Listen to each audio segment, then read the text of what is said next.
All right, so just a couple of housekeeping things. I'm going to go ahead and get started in the interest of time. First of all, welcome to the CSU Extension Noontime Friday Gardening Webinars. I'm Alison O'Connor. I'm the horticulture agent in Larimer County up in Fort Collins. We're thrilled that you're here with us today to learn about trees and shrubs and perennials for fall color. My co-pilots for this lecture are Dr. Tony Koski, our turfgrass specialist, who will be speaking in a couple weeks on fall lawn care, and Carol O'Mara, who is from Boulder County, and you heard from a couple weeks ago on fall planted bulbs. Glad they're here for us. We have disabled the chat, so please be aware that we've disabled the chat, and we will open it up at question breaks so you can ask your timely questions at that time. We do have several more classes coming up in the next few weeks through the end of October. They are all posted on the Cohorts blog website, so check those out. Registration is free for these classes, and we did add a final class on October 30th with Lisa and John talking about garden friends and frights right before Halloween. Today's topic is great plants for fall color, and that is the topic I will be sticking to. I know that a lot of you have other gardening questions that might be coming across your mind. We do try to keep these at the timely topic level, so please make sure your questions are surrounding the content that I'll be covering. And again, these are plants for fall color, really focusing mostly on leaves. Now, with the freeze that is inevitably happening next week, I know that you have a lot of questions and probably some anxiety around that. What I would encourage you to do is reach out to your local county extension office. We were just discussing a couple minutes before we invited all of you into the room that what's going to happen in Fort Collins is very different than what's being forecast in Boulder or down in Castle Rock or down even in Pueblo. So those temperature variations are going to be a major impact. So make sure that you're contacting your local county extension office about what you can do to protect plants and go from that point on. One more housekeeping thing is that this class is being recorded. Thank you, Tony, for doing that. If you are registered for this class, and obviously you are because you are in this class, we have your email address. Hopefully it's a valid email address. Following the class, once the class can be converted to YouTube, it will be sent out as a YouTube link, and also you'll get the handouts and a survey about the class at that time. So please be patient with our CSU IT staff. They are amazing. They are also very overwhelmed with requests from other agents and organizations trying to convert their videos. So hopefully within a week you'll get that information. We also post all of our classes, recorded classes, to the Cohorts blog website, so you can check those out. So we have our upcoming classes listed on the top, and if you scroll down, you can see all of the recorded classes that we have. Okay, so today's agenda, and I'm actually going to stop my video in the interest of saving some bandwidth. So today's agenda, these are what we're going to discuss. We'll talk a little bit about the biology behind why leaves change color and what creates the best conditions for fall color. And then we'll also go into trees, shrubs, and finally end up with perennials. Yes, your perennials have great fall color and are sometimes unappreciated. So those are the topics at hand, and I'll take question breaks between all of those different topic areas so that you can ask what's on your mind. Going into the science behind leaf coloration, it's actually quite fascinating, and I don't want to make this a talk about botany, but it is really important to kind of understand just the basics of what goes on in the leaf. So let's start with that. So leaves, of course, any green leaf has pigments in it. The main pigment that we see is chlorophyll. So chlorophyll is green. Hopefully this is bringing you back to your days of 5th grade botany that you learned. So chlorophyll is the pigment that's most present during the summer months. And what chlorophyll does is that it traps sunlight and uses carbon dioxide in order to create food in the form of carbohydrates for plants to sustain growth. So they trap and they create carbohydrates all summer long. They put those resources down into the root system of the plant. They use some, obviously, for their normal functions, and then that is why they can push new growth the following year. As the weather changes, the plant though stops producing chlorophyll. So in terms of expense to a plant, chlorophyll takes a lot of resources to produce. And the plants, trees, and shrubs will get triggers from usually the environment that the days are shortening and it's time to go into a period of rest, which of course is dormancy. So as the plant stops producing chlorophyll, other pigments start to show. So they're always present in the leaf. These pigmentation colors are always there. It's just chlorophyll is masking them. So other pigments that we see are the carotenoids. These are the yellows, the oranges that start to show in the leaf tissue. And then we also have the anthocyanins, which are the reds, the purples, and sometimes pinks. For fall color, it's usually the reds and purples. So those are the other two most common pigments that start to express themselves once chlorophyll is stopped being produced in the leaf itself. Genetics are a huge factor in whether or not a tree has good leaf color. So some species are amazing with their leaf color, and so that is a big thing. So you look at individual species, and I'm sure you can think of, the sugar maples, which are kind of the classic red and orange tree, or our aspens up here in the forest, very nice golden yellow fall color. But fall color is very species specific, and some plants will have great fall color while others won't. Some trees, in my opinion, and this is completely biased, with kind of blah fall color, or it's not really worth writing home about, include the bur oak. It's not that it's yellow, it's kind of a drab yellow. It's not a really clear bright yellow. So bur oak isn't outstanding. Norway maple's not so hot. There are a number of shrubs, some vines, and so really again the species of the plant is going to determine how great a fall color there is. And we often plant those trees and shrubs and perennials for that fall color because it's such a selling point. Environmental conditions are huge. So let's start off with temperature. The best fall color displays are going to follow a pattern of warm weather, not hot weather like we're going into this weekend. So in Fort Collins, we're getting into the upper 90s. It is going to be blazing. So warm weather, which is what we want to have in the fall. So those maybe days in the 70s and 80s, followed by cool nights, not freezing nights, but cool nights. So nights in the 40s and 50s. So those really crisp fall days that maybe where you just want to pull out a light jacket, that is the ideal temperature conditions. So warm days followed by cool nights. What happens when the nights start to cool is that the veins on the leaf actually start to narrow and they trap sugars in the leaf. And the sugars are in the form of those pigments that we just talked about. So as those leaves narrow, the pigments are trapped, and that's when they express themselves with the highest color concentration. So the sugars are a big part of how much leaf color trees will have, shrubs will have, and if we don't have this nice weather behavior, it's often that we're not going to have good fall color. So now you're all thinking, oh my gosh, are we going to have good fall color this year? And I can't tell you. I don't know. Again, it's going to largely depend on where you live, and I do have a slide on that. Another environmental condition that to consider is the day length. So obviously after the summer solstice, our days start to get shorter. I'm sure we're all lamenting the fact that it's not light out until 8 o'clock, and we're starting to get really dark weather at 7:30, 7:20, and so our days are naturally shortening. And what this does, it triggers natural senescence, which is just death in plant material. So we're getting some natural senescence. The plants know that these seasons kind of dictate how long and how well they can grow. And so those shortened days, and then often with that, of course, is the cooler nights, are what signals the plant that fall is coming and there's going to be a change of seasons. Shorter days also trigger less chlorophyll production. So when you don't have as much chlorophyll, obviously we're not having as much green tissue, and then again, that's when those other pigments start to show themselves.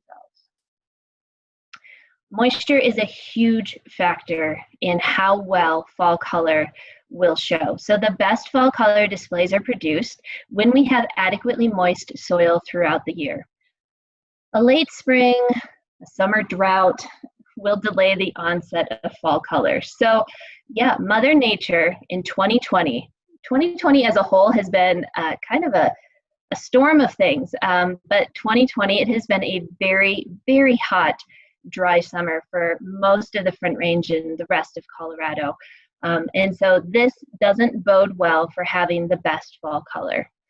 A warm fall, which is what we were having leading up into next week, can also decrease the intensity of fall colors because plants are stressed. And so if you don't have adequate moisture, you might have noticed that some of your plants are starting to show signs of scorch or maybe early leaf coloration. I've had people tell me that some of their maples are starting to show color in July, and that's usually a stress response. And so if the trees are stressed, they don't have adequate soil moisture, it doesn't usually lead to great fall color conditions.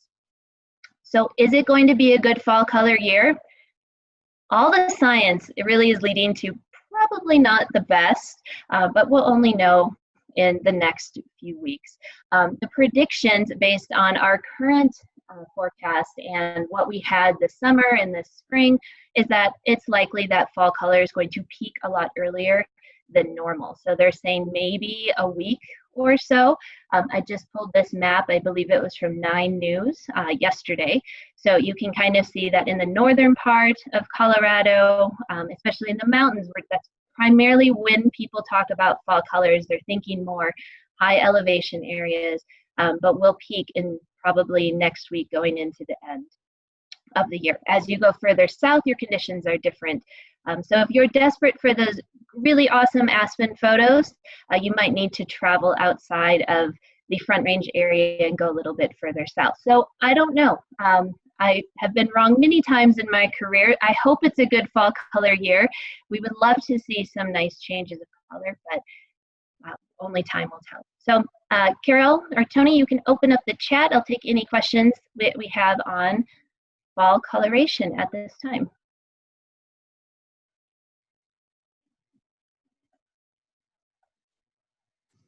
Chat is open.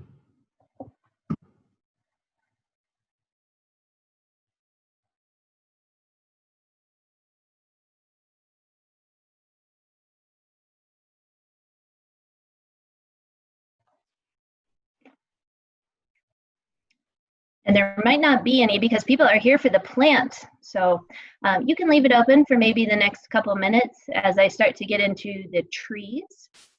Here's one. How does insect damage affect fall color? So if the plant, that's a great question. So if the plant is stressed in any way, whether it's from drought, whether it's from insect damage, you could have less fall color for sure. So anything, disease pressure, insect feeding, those are all going to be stress responses for the tree. It probably isn't going to lead to the best fall color conditions.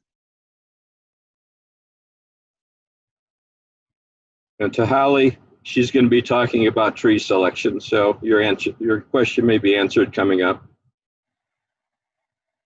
Okay, let's move on. All right, so let's get into trees. So Holly, this is your section that you'll love to listen to most. I'm just going to cover a few trees in this section, and these are just suggestions. The great thing about being able to do these talks is that I get to pick the ones I want to talk about. It may not be your favorite tree, but these are the ones that are kind of at the top of my list for fall color. So these are simply suggestions, not a comprehensive list. I would always recommend that you pick the right tree for the right place. And so make sure that you're paying attention to your own local conditions. And the biggest thing, this is my biggest beef, is make sure that you plant the tree properly and that you are watering.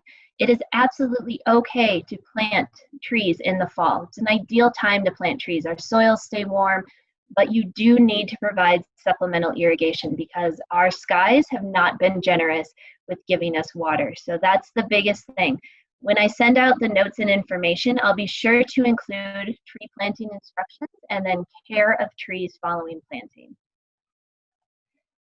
So the first tree is serviceberry. So Irene actually talked about this one last week as an edible tree.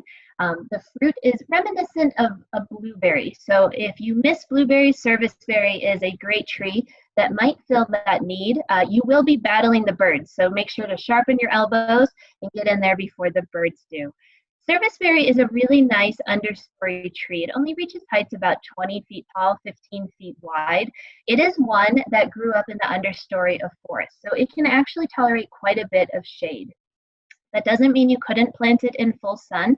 Just know that it has adaptability to be planted in the shade. I consider serviceberry to be a 3-season tree just because it has these amazing white flowers in the spring, followed by the fruit, which is edible, and then it has outstanding fall color. Really, really nice fall color. This tree can be sold as a single stem, which is just a single trunk, or it can be sold as a clump. And serviceberry kind of dances between being a tree or a large shrub. So if you're out shopping at the nurseries, you might find it in the tree section, you might find it in the shrub section, but it is a great one. And I love this tree so much, I actually just planted one in my landscape a couple of weeks ago. Autumn Brilliance is the most common cultivar. That's what I planted, and the name implies that it has excellent fall color. Here's serviceberry in the spring. It is very like our crab apples. The good thing though is that even though serviceberry is in the rose family like the crabs, I have not seen it get any sort of fire blight. So very similar white blooms in the early spring. The blooms tend to come out before the leaves do, and it's going to be an early bloomer. Generally, early to mid-May is when this plant will actually put out those blooms. In the summer, it has just a very nice green leaf color. You can see here that these are clump forms, so again, multi-stem. Again, you can buy it that way or as a single stem tree. It is in summer that it tends to get the fruit, so into June and July it's going to get those fruit. They start off red and then they ripen into kind of a dark blueberry color, and that's when you can consume them.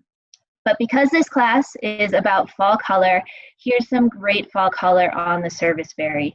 So it's going to be shades of oranges and reds, and serviceberry is one that's very reliable and will have very good fall color most years. Now, of course, if we have a freak weather event, like we're expecting, fall color may not be great, but this is one that you will get very reliable orange and red fall color. And I know for a lot of us, we moved to Colorado from other parts of the United States. I'm from Minnesota, so I remember the bluffs along the St. Croix and Mississippi rivers being covered in sugar maples and things like that. So I miss the oranges and reds, and serviceberry really does fit that niche. The next tree is Shumard oak, Quercus shumardii. And oaks, I know you're thinking, gosh, oaks get iron chlorosis. And some of them do. I will say that. A lot of the red oak groups will get iron chlorosis. And most of the white oak groups, like bur oak, English oak, chinkapin, they kind of get more yellow fall color. But Quercus shumardii is a red oak in the red oak group. So it does have those pointy leaves, and it is one that does get very good red fall color. So this is one that I would recommend. If you really want an oak with good fall color, Quercus shumardii would fit that bill. It is native to the Midwest and down into the southern part of the United States. It can reach a mature height of maybe 40 to 50 feet. It is more tolerant of our alkaline soils, and that's the big thing. When you're doing oak selection, is make sure that the tree you're selecting is tolerant to the conditions that you have, and most of Colorado's Front Range has alkaline soils.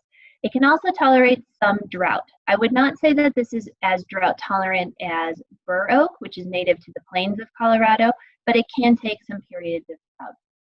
So this one has the red to kind of brownish red, the maroony fall color. The one problem is that availability could be an issue. So if you really want a Shumard oak, do some investigation. There's another oak that's similar but a different species called the Texas red oak. Very similar fall color. It's a selection out of Texas that has similar climate and soils to ours, and both of those would be options for your landscape. So it has a typical acorn fruit. You can see the photograph of it during the summer months. It just looks like a regular green leaf oak with points. But the fall color is what makes this tree spectacular. So this is Quercus shumardii, the Shumard oak. beautiful reddish, kind of brownish reddish fall color that really is quite spectacular. So this would be another one of your showstoppers that you could consider planting. I will talk about one maple. I don't usually talk about maples because maples in Colorado just haven't seen a lot of success, especially with the autumn blaze maples. That is not a tree that I would recommend. It's just not very adaptable to our high pH conditions. But the Caddo sugar maple, it's a true sugar maple. So for those of you from the Midwest who wanted to tap trees for syrup and you moved to Colorado, yes, you could plant this, but it's going to take years for you to get even enough harvest. So I wouldn't recommend it. But the Caddo sugar maple was a selection out of Caddo County, Oklahoma. It also has incredible cold tolerance. So it's hardy up to -30, which is going to cover us in most years. So really good cold tolerance, and it is more adapted to our high pH soils, and it doesn't get as much leaf scorch, which just means browning on those leaf edges. It doesn't get as tattered from the wind. If you think about Oklahoma, it gets very windy in Oklahoma. There's not as much population. There's not as many buildings. And so this is a really good selection. I know our coworker Eric in Adams County actually planted one of these trees in his landscape, and it did quite well. And this is another one that's going to have outstanding fall color because it pulls from its roots of being a sugar maple, 40 feet tall at maturity. There are a few different cultivars. So John Pear is the most common that you will probably find. Flash Fire has an even deeper kind of cherry red fall color. And then I did throw in Autumn Splendor, which has excellent fall color, but you can just see the green leaves that it has. So Caddo Sugar Maple is a good one. It should be fairly available. At this point in the season, it's always hard to say whether nurseries will have these trees or not. So just look around, call around, and see what you can find. But Caddo Sugar Maple would be one of the very few maples I would recommend for Colorado. Moving into the Buckeye, can't talk about the Buckeye without smiling because I'm a proud Ohio State grad. So the Buckeye is a very rounded tree, and I have seen a lot of Buckeyes planted with really, really great success. So Ohio Buckeye is a tough tree for the landscape. It doesn't get really large, and so if you're looking for a replacement for ash, it could fit that bill. It's not going to get quite as tall as ash, but it is a nice medium shade tree. The problem with Buckeyes is that they can get some leaf scorch, and they might get a little bit tattered in the wind. So location would be key. I wouldn't put it as a wind block on your property. It doesn't need a protected location, but just know that sometimes people find the end of summer leaves to be slightly unattractive. The great thing about Buckeye is that it has these outstanding tropical looking flowers in the spring. And this is a really old picture. I apologize for that, but you can really see how wonderful those flowers are. And this spring in particular was a showstopper for the Buckeyes. So you can see how it has these white panicles of flowers that sit upright in the tree. It is really, really attractive. Those flowers will then develop into capsules or these pods that you'll see right now. I have a photo of it.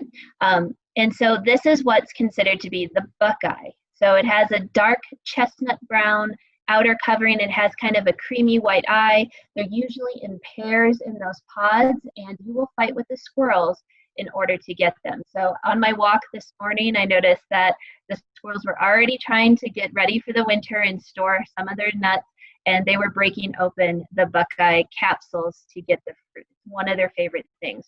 It is poisonous to us, and it's not one that you should probably have around dogs in the landscape, but again, the squirrels are going to get them before you do. In terms of fall color, the Buckeye usually gets glimpses of kind of a dull red to maybe an orange color. There is a cultivar called Autumn Splendor. I actually just planted that in my landscape this summer too, and it was selected as a great tree with fall color. So there's a photograph of Autumn Splendor Buckeye. It was a selection from the Arnold Arboretum out in Massachusetts, and it was selected because it did have better orangey red fall color. Right now mine is green, as green can be, and I do hope to see some fall color on it this year. And I'll end the trees with a couple of yellow tree, fall color trees. Honey locust is very common. I'm sure most of you are familiar with honey locust. This is the thornless honey locust, so this is the one that all of the selections that you would purchase at the nursery are going to be. The true thorned honey locust is a wicked, nasty tree with thorns 6 to 8 inches long along the trunk, and so it's a good thing we have a thornless selection. So this is a really common tree. It's maybe overplanted in a lot of our Front Range communities. I worry that it's going to be planted more as we start to see ash disappearing. And so it's one that I would really only recommend if you don't have a lot of honey locusts in your immediate neighborhood. It can get to reach heights about 50 feet tall, has pinnately compound leaves. The nice thing is that the tiny little leaflets tend to blow away, so it's not one that requires a lot of fall raking, and it is just so tolerant of all of our urban conditions. The yellow fall color is better on some cultivars than others. If you have an older cultivar like Shade Master, the yellow fall color may not be so great. It does have pods, which some people find delightful. Some people find them to be offensive. I kind of like them because they tend to stay in the tree and provide a little bit of winter interest. The squirrels also will eat the pods later on in the late fall and into the winter months. But if you don't like those, there are podless introductions on the market. So Skyline is one that's podless, and it has really nice kind of I would say like kind of a buttery orange fall color. So does emerge yellow, turns green in the summer, and then has pretty nice clear orangey yellow fall color. Another one is Sunburst. This is also podless. It looks very yellow, almost chlorotic during the summer months, especially if it's in full sun. But then again, in the fall, it does get some nice yellow fall color. So it depends on what you like. If you want something that's a little more deeper green, you could look at some of the other selections. But Sunburst really is more of a yellowy green and then has pretty nice fall color. And the last tree I'll talk about is the ginkgo. I can't not talk about the ginkgo because it's my absolute favorite tree in the entire world. So ginkgo biloba is a living fossil. It gets to be about 50 feet tall, and once you get it established, and this is the part that I need to warn people about, is that it is very slow to establish. It doesn't propagate that well and tends to have some coarse roots, and so selection and kind of just understanding that it's going to be a slow process to get any sort of growth on this tree is what you need to understand. A lot of our trees, especially around campus, have been in the ground for 20 or 30 years, and they're maybe 20 feet tall. So it's not one that grows really fast, but it has the merits of being incredibly tolerant to our soils, to urban pollution. It can take those temperature fluctuations, and so it is one that I think you can consider. It's not maybe a tree for the beginning gardener if you're looking for something that will grow well and establish easily. The big selling point, of course, on the ginkgo is the fan-shaped leaf. Biloba means two lobes, and so there can be two lobes on that leaf, but that fan-shaped leaf, especially when they're emerging in the spring, is pretty much the cutest thing you've ever seen in your life. The great thing is that it has amazing fall color, and we'll get to that.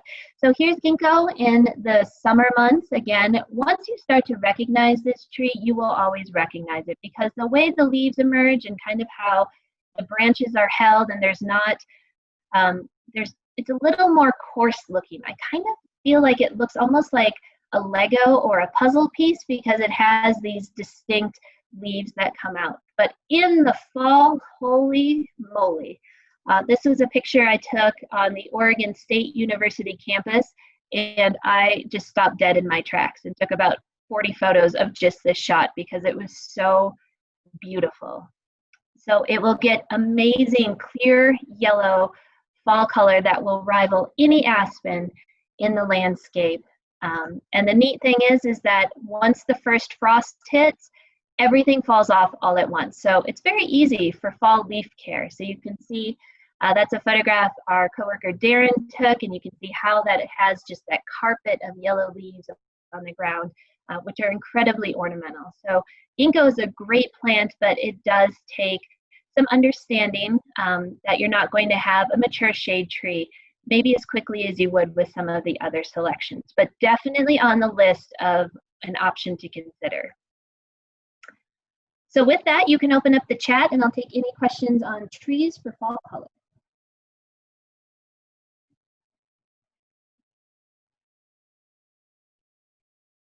Chat is open.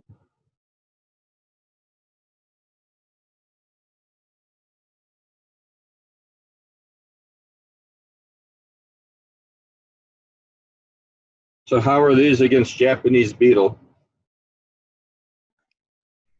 You know, that's a question that I can't answer because all of these trees are very specific. The good thing is that there's lots of lists available where you can cross-reference to see. So Japanese beetle is a relatively new insect to Colorado, but it's been in the United States for over 100 years.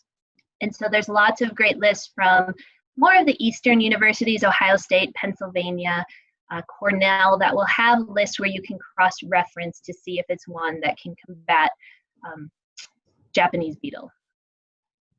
Here's another question. Holly wants to know if any of these do not have the problem of heaving sidewalks or messing up pavement. Also a good question, Holly. And you know, that really happens when we get to maturity. And so when we plant trees, it takes decades really for those trees to become mature. There are some trees that I wouldn't recommend for the typical landscape, like cottonwoods. They just get too large. If you site trees properly, and that's the biggest thing, is make sure you're siting them properly, making sure that they have the space to grow. Infractions with the sidewalk shouldn't be an issue. But make sure, again, you're planting the right tree for the right place. Is there a pink flowered buckeye?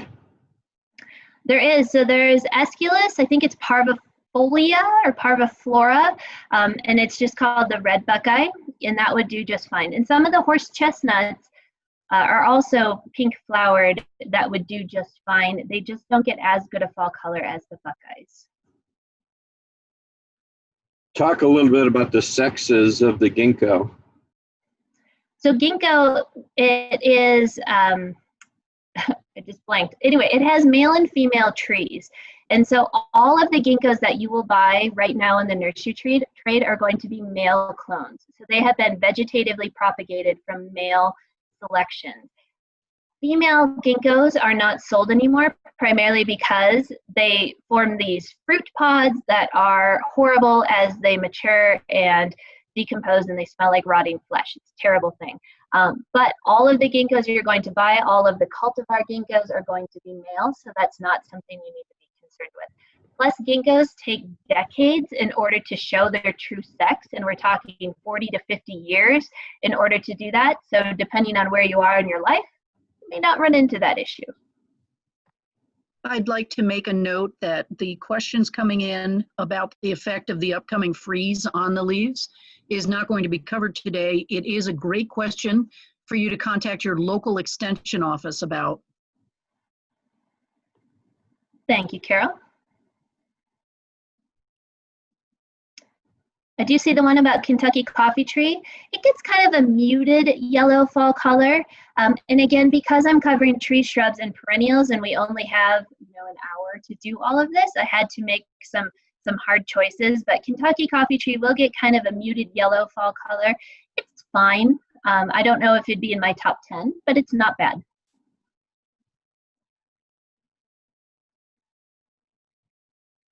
Will you be covering timing of planting? There is a question as to whether September or October is better.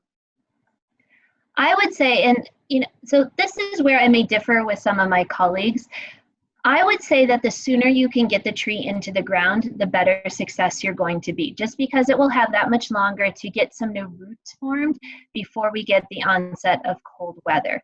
Not knowing what the rest of the fall is going to shape up to be, I would say if you have the ability to plant in the next couple weeks, that's a good goal to go for. But if you can't plant until October, that's fine too. The big thing that I would caution against is planting deciduous trees in the fall is going to be fine. You do need to provide fall and winter watering, especially if you turn off your irrigation system and you don't have a way to water. So make sure that you're prepared to haul buckets of water or a hose to make sure you keep those roots hydrated. I don't know if I would be as confident in recommending evergreen planting in the fall just because they can get a little bit more leaf scorch and needle loss because they don't lose those leaves during the winter months. But yes, I think the recommendation is you can plant all the way through the end of September in the lower Front Range and sometimes into early October. And generally our ground doesn't freeze until November, so you'd be fine. But the sooner you can get it in, the better root growth you'll get.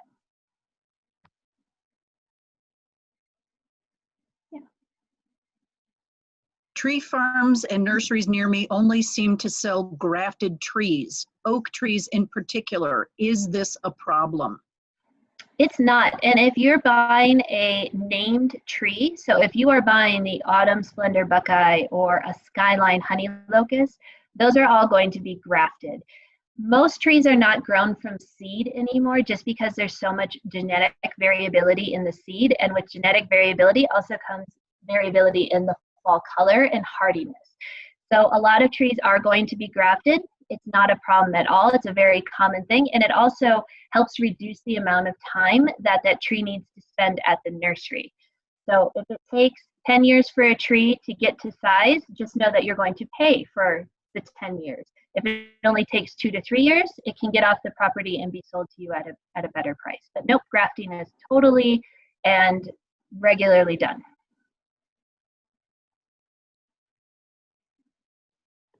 Okay. Tony and Carol, can you answer the rest of the questions so I can move on? Yep, keep going. Okay, thank you. All right, so let's talk about shrubs. And sometimes I feel like shrubs get overlooked. So everybody is excited about trees because they're big and they're bold and they're in the landscape. But the shrubs are kind of the unsung heroes. They're the ones that provide a lot of backdrop and backbone to our landscape. And a lot of them have incredible fall color, but I don't think they get as much notoriety as our trees because obviously they're not as big. I would also argue that sometimes shrubs will give us better fall color because they're smaller.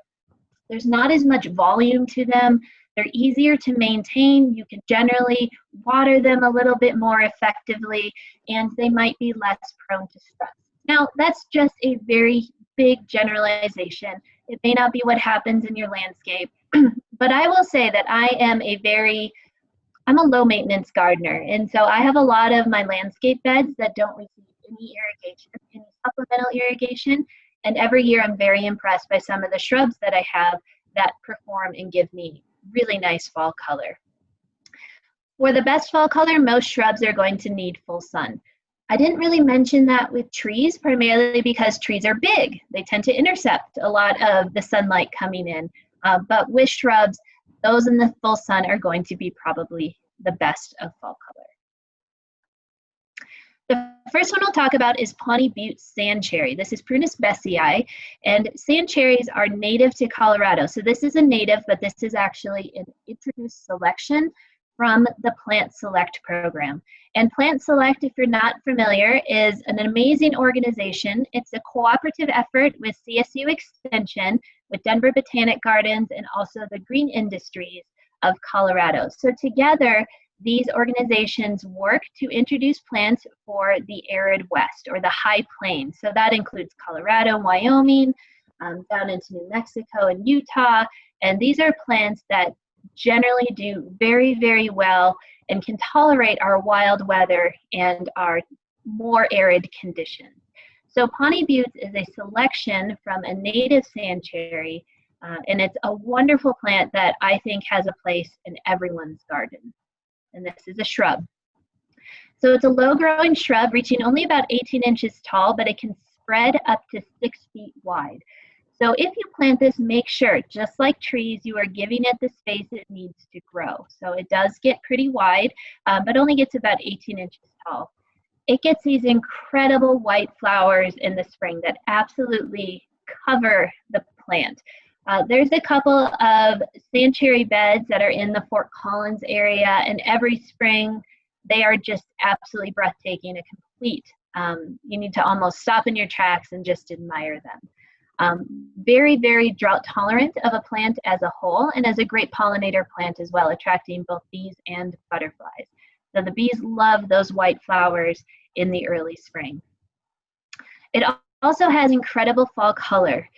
The thing is, and I mentioned this, is make sure to site it properly. It doesn't want to be pruned, and so make sure that you are giving it the space. So I said it's 18 inches tall and about 6 feet wide. Don't cram it next to a sidewalk. Don't plant it next to an area where you're constantly going to be doing maintenance on it. It is not going to respond well. It's kind of like junipers, where junipers are planted incorrectly. And junipers as a whole are a great plant. They just get pruned to death. That's not what you want to do with this plant. So again, make sure that you're siting it properly. But the red fall color is absolutely outstanding.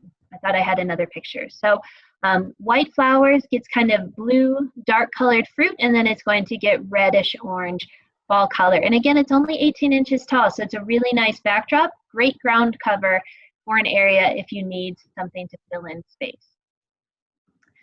The next shrub is the burning bush. This is kind of very common, just like our honey locust. So this is one I'm sure that you're also familiar with.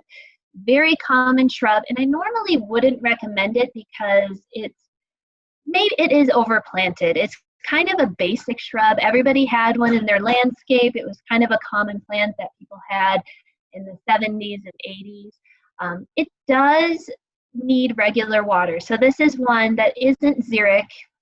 You do need to provide some supplemental irrigation. It can take light periods of drought, but this shrub, if you didn't water it all summer this year, it would definitely look wilty. In fact, there's a couple of shrubs in my neighborhood where they're on that schedule and it doesn't look good at this point. So it does need some regular water. It is an invasive species in other parts of the United States. So if you go into Kentucky, Pennsylvania, all along the eastern seaboard, this is one that if you were to recommend it, you would be stared at very, very hard.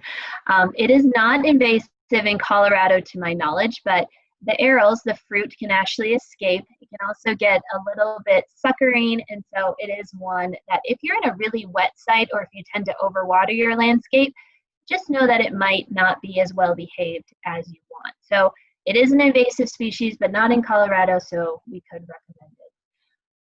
As a whole, it can get up to 15 feet tall, so this is a very large shrub. Unfortunately, it's usually pruned and hacked back to stay in shape.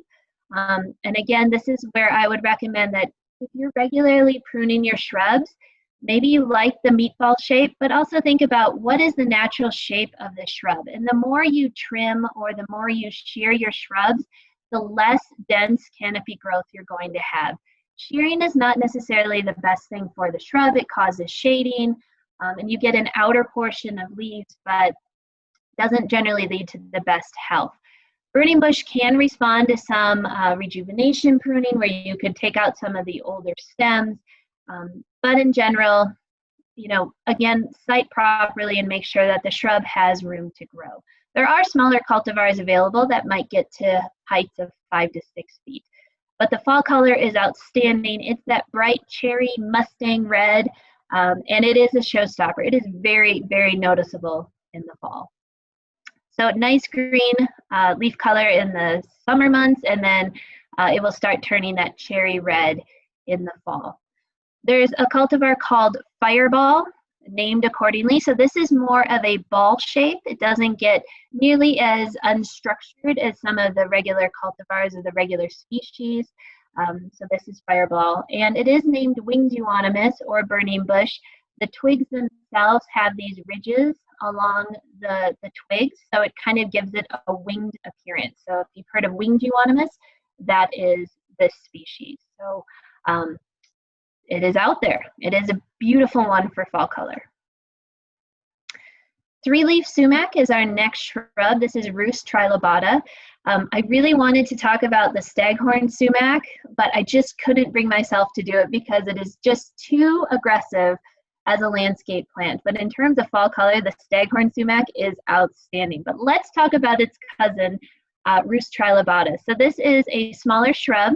It's a Colorado native. It is a plant select plant. So this is one that has been tested and then released as a good introduction for Colorado landscapes.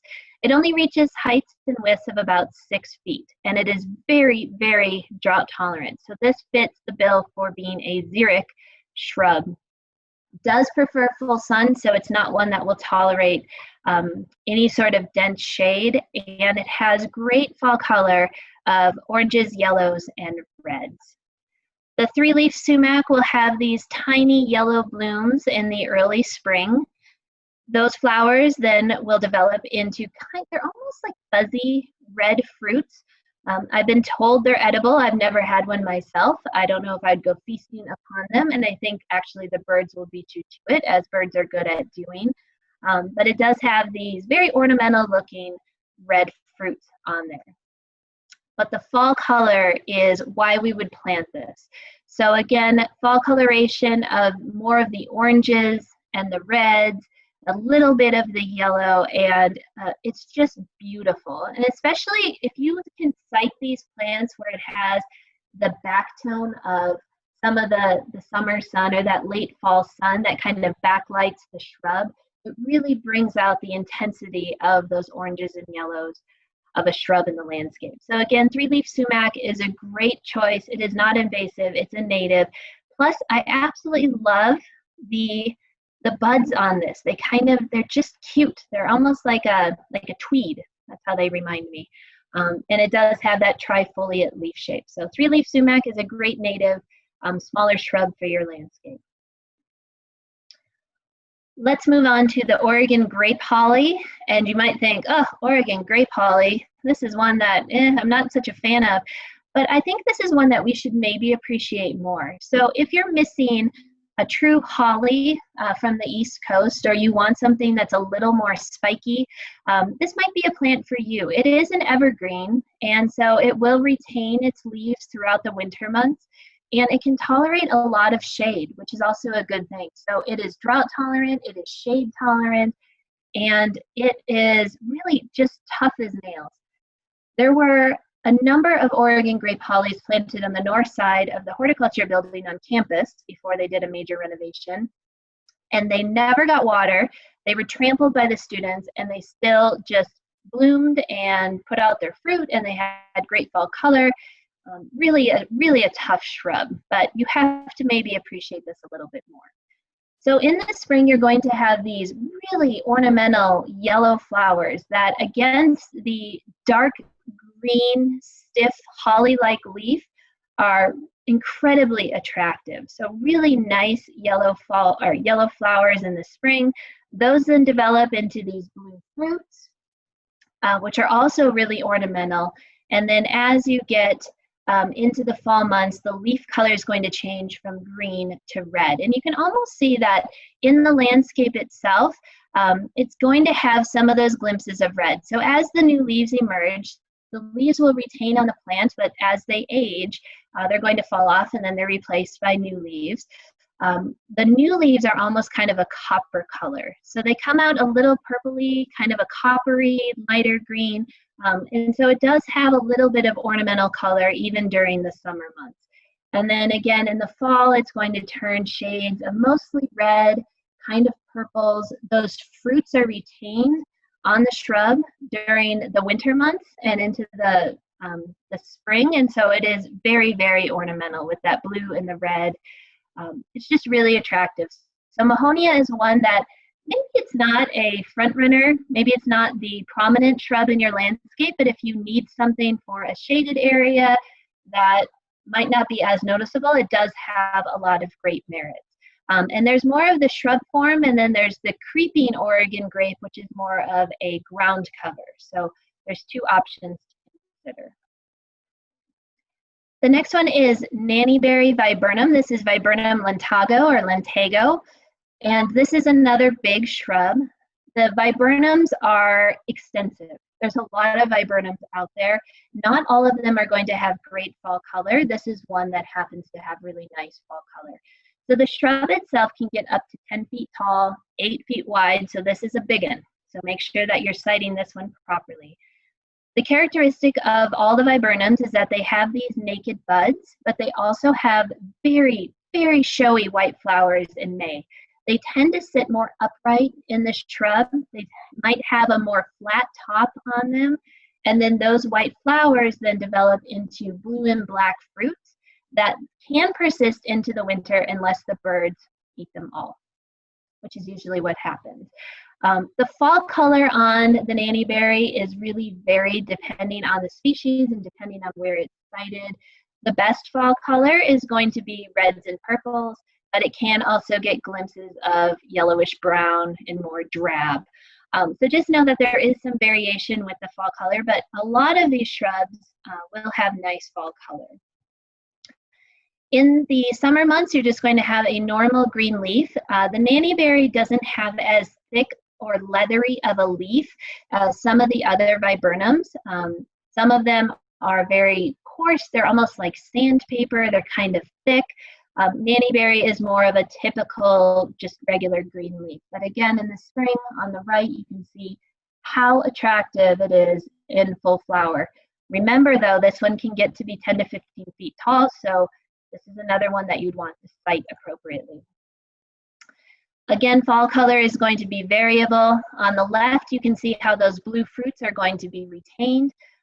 Birds will eat them, but you can see how it kind of has, again, like the Mahonia, almost that red and black or blue color characteristics, which is really, really nice. And then the photograph on the right is just as the tree is getting into its peak fall color. And this is one where viburnums generally hang on to their leaves further into the winter months. And so you might have some nice fall color well into December, January, and beyond. A couple of other viburnums that have nice fall color that are smaller shrubs are the arrowwood viburnum and then also the cranberry bush viburnum. So those tend to be smaller. But like I said, there are so many different viburnums that you could consider. All will have similar flowers. They're going to vary in height and characteristics. Some are much more evergreen or their leaves persist. Some are more deciduous. So there is some variation, but I think the nice thing is there's a viburnum for every landscape that will fit your needs. And the last shrub I'll talk about is the red twig dogwood. Red twig dogwood is very common. This is another one that you're probably very familiar with. Might be overplanted. That said, it is tough as nails and it has a lot of good characteristics that could be unappreciated. Where I have seen red twig dogwood perform best is when it gets thinned or pruned regularly to keep those stems red. As it ages, the stems will turn more brown. But if you really want nice red stems, you need to make sure that you are cutting it back by a third every year to keep things young and fresh. So the foliage can just be green. There's variegated forms out there. It has nice white flowers in the spring. It can tolerate some shade. It can also tolerate wet feet, which is nice. So if you have a drainage area where things aren't growing well or just a spot in your landscape where it's the low spot, red twig dogwood would probably fit that bill. And there are selections that have excellent purple to red fall color. So the flowers are very similar to the viburnum. They're kind of white corums, so they tend to have a white top, but they are very attractive. And so this is a shrub that has, again, I would say 4-season appeal because it has the white flowers, then it gets the fruit, it can have fall color, and then of course you have those red stems during the winter months. So it does have a lot of offerings. Arctic Fire has been selected as one of the ones with really, really nice purpley red fall color. Beautiful. So we'll have green leaves during the spring and summer. And then as the days shorten and the nights cool, it's going to get this really beautiful purpley red leaf color. Cardinal is another one that was not only selected for the fall color, which you can see on the right, but also for the bright red twigs. And this is really where red twig dogwood puts on a show. So when we get some snow and it has that red and white reflection, this is where that plant shines.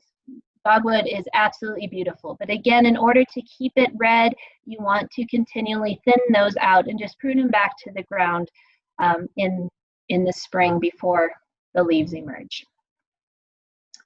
All right, so I'll take questions about shrubs for fall color.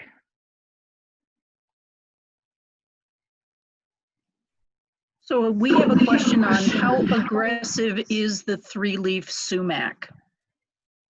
You know, I haven't grown it, and if Carol, if you have any input, or Tony, I don't think it's an aggressive plant because it's a native, and so I mean, the thing is it depends on how much you water. So it really does prefer more droughty, xeric conditions. If you water the living daylights out of it, it might outgrow its space. But I don't know if I can answer that. Carol, do you have any input? Tony? I don't have it on the 3-leaf sumac being as aggressive as the staghorn, which will definitely come up where you're not thinking it will.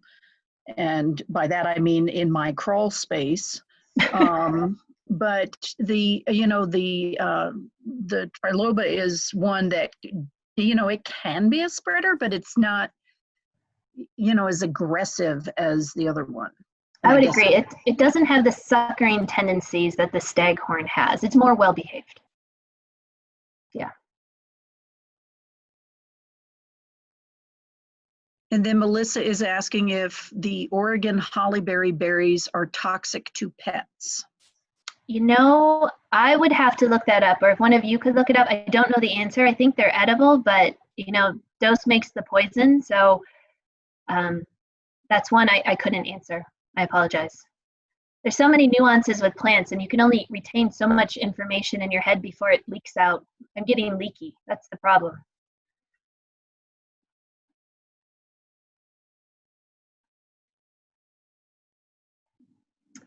And Sandy, I see your question about pruning these shrubs.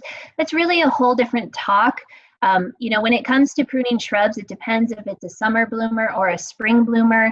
It depends if it can be renewed or rejuvenated. And so there's a lot of different aspects to that. And again, this talk was really focusing on just plants for fall color, not maintenance.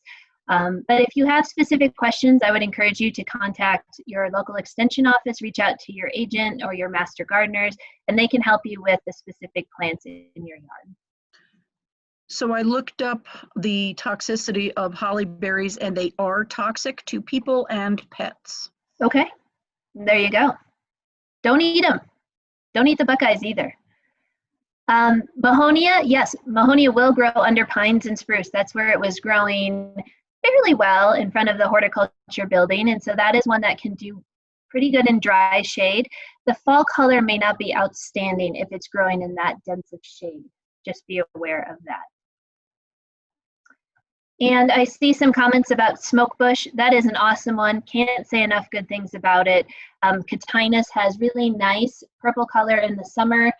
It will retain that through the winter months, but again, since it has that purple color all year, I wasn't focused on the fall color of it. So, okay, let's move on.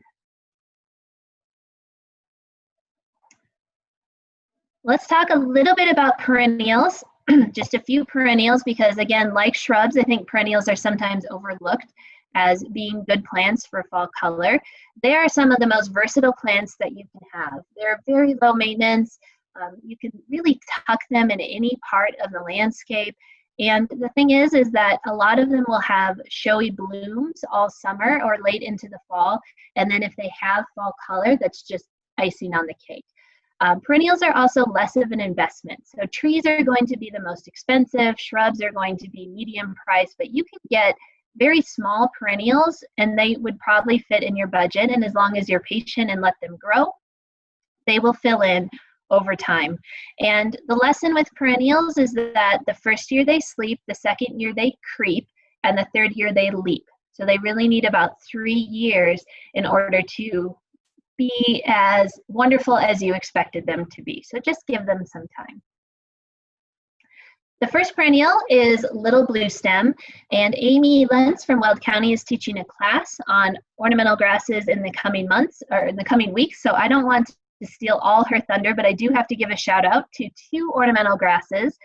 Little blue stem, or Schizophyrium scoparium, is the first one, and this is a Colorado native. What they did, though, is they have introduced several cultivars from native selections. And so when people are scoping for plants, they'll go into native space or open space, and they'll look for the plants that have the best fall color, or the ones that stayed upright after a snowstorm or the wind, and then that's how they're making selections. Little blue stem is a warm season grass, and so it takes a little bit of time for it to start growing. So don't expect it to green up generally until June, once the soils and the weather warms a little bit more. It can do well in poor, dry soils, and the nice thing about little blue stem is it keeps a nice, tight habit.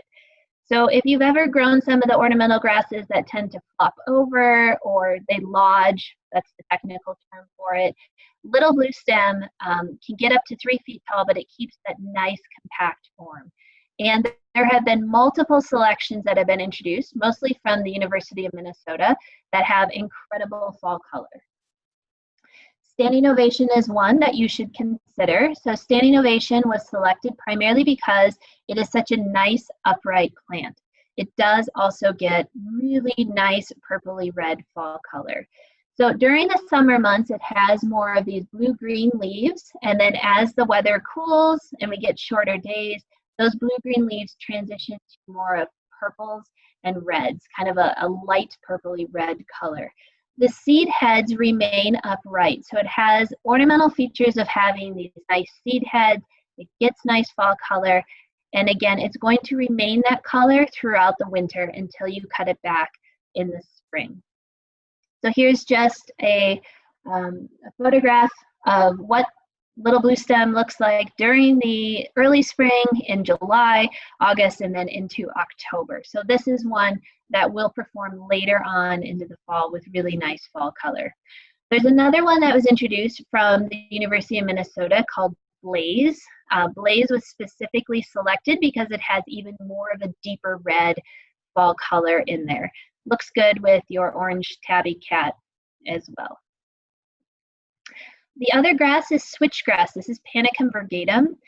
Panicum is an incredible plant. So switchgrass has a lot of uses, but we do use it a lot as an ornamental grass. And there are so many cool ornamental introductions that I wish I could just fill my landscape with switchgrass. It is large, so it gets up to be 5 feet tall, and then it has these kind of airy firework-like seed heads sitting atop the plant. They'll actually form those in late summer, and then they are retained through the winter months as well. This is another warm season grass, so it will take a little bit of time in the spring, usually June, before it starts greening up. And all of the switchgrasses tend to have the properties of not lodging if they get hit by heavy snows or winds. And some of the selections have incredible fall color, and they vary depending on the selection. So some will be yellow, some will be red, and I'll introduce you to a couple of them. So there's lots of different switchgrass cultivars.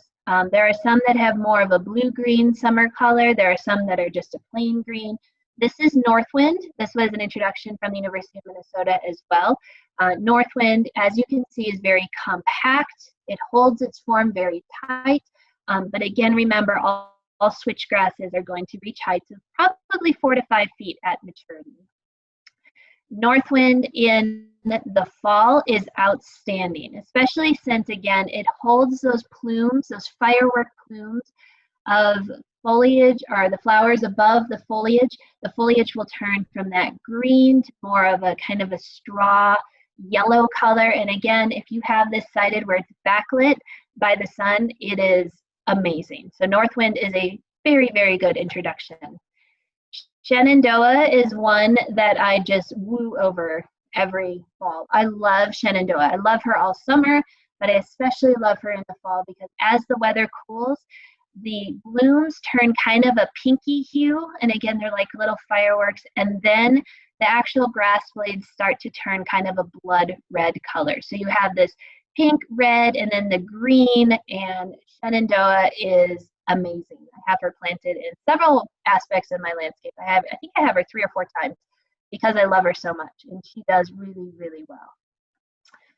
Heavy metal is another switchgrass that you can consider. Has more of a metal gray gunmetal color during the summer months, and then it gets more of the yellows and kind of straw colors in the fall. So heavy metal is also another beautiful switchgrass. So ornamental grasses are really nice for great fall color. Moving into some of the other plants that you might not consider, the hardy geranium, the cranesbill, is one that you could get some nice fall color from. This is one that has so many different multiple species and cultivars. So there's a flower color for you no matter what your plant palette is.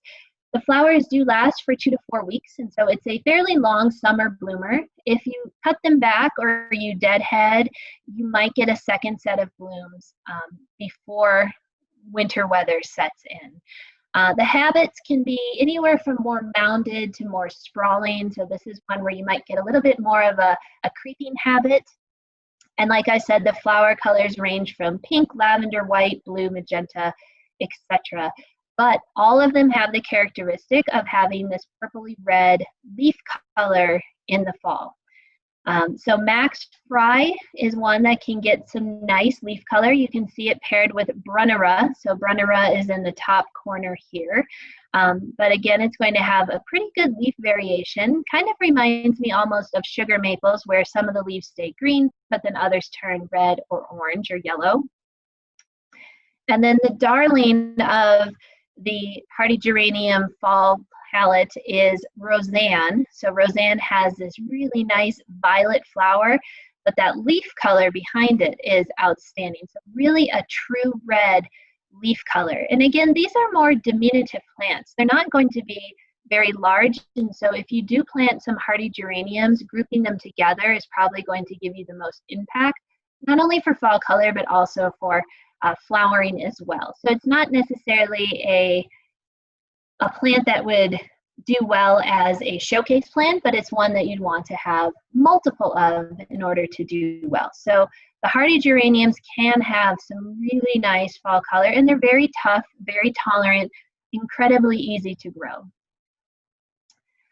I do want to call attention to the hardy plumbago, primarily because I was walking in my neighborhood and I saw this planted in the most horrible location you can imagine. So it was between rocks and the sidewalk, very hot. The landscape didn't look like it had been watered all summer long, and this plant was blooming prolifically. Really, really happy violet blue flowers, and we just don't have a lot of late summer bloomers that have that nice, almost indigo color. So it's super tolerant. It's a great ground cover for sun or shade. It can tolerate most soil types. And again, right now I think our gardens are looking a little bit tired, and so this is a nice kind of refreshing sight to see in the garden. It does attract butterflies. It gets only about 8 inches tall and then spreads to 2 feet wide, so this is a ground cover. And the foliage has the added bonus of turning more of a burgundy red in the fall months. So this is the photograph in flower. Sorry, it got a little pixelated, but you can see how many flowers you get with the hardy plumbago. It's a great pollinator plant, and then in the fall, you're getting that really nice red leaf fall color, and you can still see some of those flowers, the spent flowers hanging on. So you get a little bit of spent flower growth, but really the foliage is going to turn that nice reddish color, and you can obviously see the maple leaves are falling, and this plant is happy as can be. So a really nice, tough ground cover to fill in an area that has multiple attributes.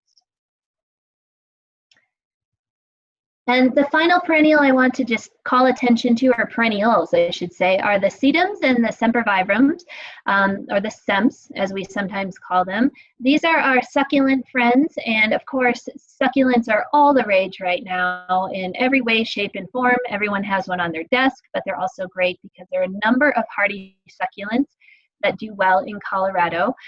They're very diverse, they're incredibly versatile, and they all have the characteristic of having these thick, fleshy leaves. They are fine tolerating your poor soils, your droughty conditions, Mine get trampled by the beagles often, and they don't love it, but they do okay. On the sedums and the sems, the flowers, you might think they're interesting. Others might find them distracting, especially when it comes to the hen and chicks, which is what's featured here. The flowers are large. They tend to be erect, and so some people find them incredibly distracting in the garden. If you don't like them, you can always cut them off. That is totally fine. And sedums are also a pollinator plant. So most of them are going to be ground covers, so they fill in spaces, but they do have some nice attributes. The best sedum for fall color is Angelina. And if you're not planting Angelina, please go to the garden center this weekend and get her, because she is wonderful.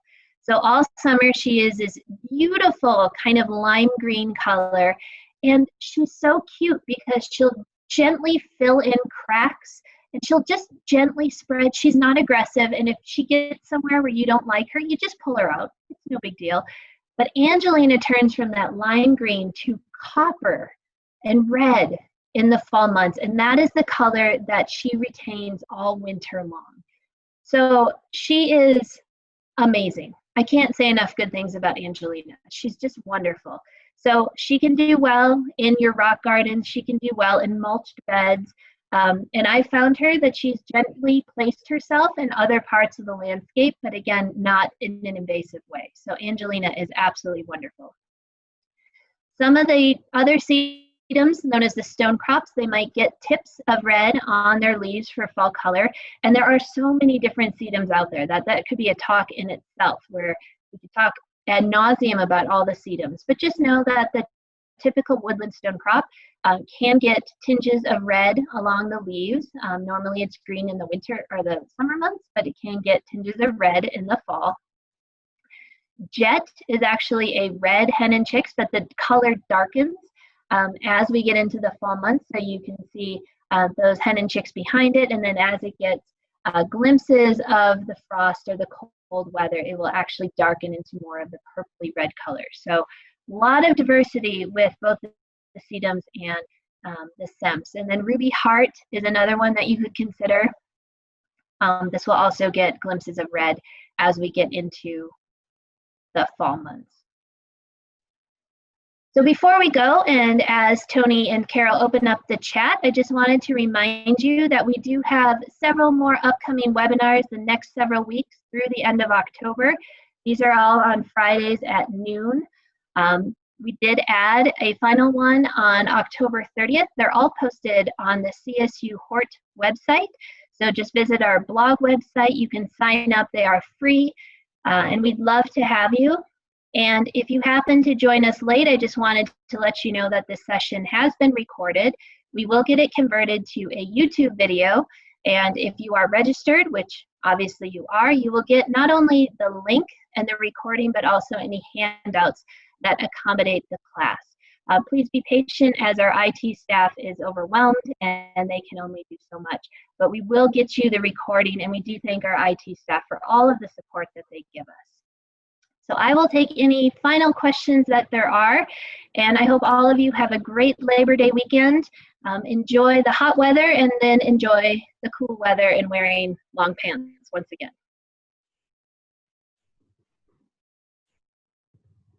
So Allison, there is a question about, can Angelina be planted now and have success? Yes, Angelina could be planted now and have success, absolutely. If you plant anything now, whether it's perennials, trees, shrubs, anything, just make sure that you are watering them so that they can get established. And then it looks like there's another question on, do you bring sedums and succulents inside when winter comes? If they're hardy sedums and succulents, no, you can leave them outside. They will do well. They might have a little bit of dieback, but only if you're growing houseplant sedums and succulents, and that's where it gets really tricky, because some of the ones you might buy as houseplants would not be hardy. So you would want to bring those indoors. But hens and chicks and Angelina and dragon's blood, stonecrop, all of those are going to be hardy and survive Colorado's weather. So, but you do need to know what variety you have in order to make that decision. And then it seems like the last question that was posted is, what does hen and chicks mean? Oh, hen and chicks. So it's really just describing the plant itself. So if you can see this photo, we have the hen, which is the larger plant, and then she sends offshoots, which are her chicks. How it got that name, I couldn't tell you, but basically the mother plant will send off these offshoots, which are little smaller hens that will then form and then create additional chicks. That was a terrible way of describing. Carol, if you have a better way, yeah, did not do well on that I think one. it sounds pretty good. It's just, yeah, you got a mother plant and her little chicks. Yeah, and I will say with hen and chicks, once the hen flowers, she will die, but then she has her chicks to take over. So, yes. Yes, Melissa, like strawberries get runners from the mother. Exactly. That is a much more eloquent way of describing it. Okay. And again, Tracy, we will post the recording on the cohorts blog website. Let me go one slide forward. That's csuhort.blogspot.com. The recording, when it's available, will be posted there hopefully in the next week or so.